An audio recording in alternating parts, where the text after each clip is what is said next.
அனைவருக்கும் எனது அன்பான வணக்கம். இப்ப ஸ்க்ரீன்ல தெரியிற இந்த ஜாதகம் ஒரு ரொம்ப சின்ன வயசு பொண்ணுடைய ஜாதகங்க. இந்த ஜாதகத்த நான் என்னைக்கு எதுக்கு எடுத்தேன் அப்டின்னா, இந்த பெண்ணுக்கு ரொம்ப கொடிய நோய்ன்னு சொல்லக்கூடிய கேன்சர் வந்திருக்குது. இதுக்கு என்ன காரணம்?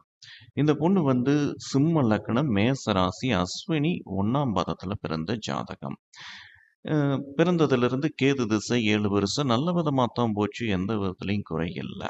அதுக்கப்புறம் வந்த சுக்கிரனுடைய திசையும் எந்த பிரச்சனையும் இல்லாம சுய புக்தி நல்ல விதமாகவே போச்சு. சூரியன் புக்தி வந்ததுங்க. அப்போ உடம்பு சரியில்லாம போச்சு. போய் பார்க்கையில பிளட் கேன்சர். பிழைக்கிறது கஷ்டம் அப்படின்னு சொல்லிட்டாங்க. இந்த மாரியான சூழல் இந்த பெண்ணுக்கு ஏன் வந்தது?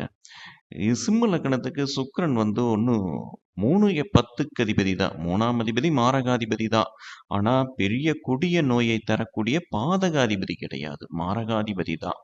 ஆனால் 12ஆம் வீட்ல நிக்கக்கூடிய சில கிரகங்கள் நம்மளுக்கு கொடிய நோயை, தீர்க்க முடியாத நோயையும் கொடுக்க கடமை இருக்குது. ஏன்னா 6ஆம் வீட்டோட தொடர்பாகிறதுனால. லக்னத்தின் வலிமையை பொறுத்து இந்த இடத்துல நம்ம லக்னத்த பார்க்கணும். இந்த சிம்ம லக்னாதிபதி 10ஆம் வீட்ல திக்பலம் அடைஞ்ச மாரி இருக்குது. ஆனா செவ்வாயுடைய சேர்க்கை. செவ்வாயும் அங்க திக்பலம் தான். ஆனா இது எல்லாத்தையும் சனி பார்த்துருது. அப்ப சனியின் பார்வை திக்பலத்தை கெடுக்குது. அப்போ லக்னாதிபதி பலவீனம். செவ்வாயின் சேர்க்கை சனியின் பார்வையினால. அதே மாதிரி லக்னமும் பலவீனம். செவ்வாயின் பார்வை சனியின் பார்வையினால. 4ஆம் பார்வையாக செவ்வாய் லக்னத்தை பார்க்கும். 10ஆம் பார்வையாக சனியும் லக்னத்தை பார்க்கும்.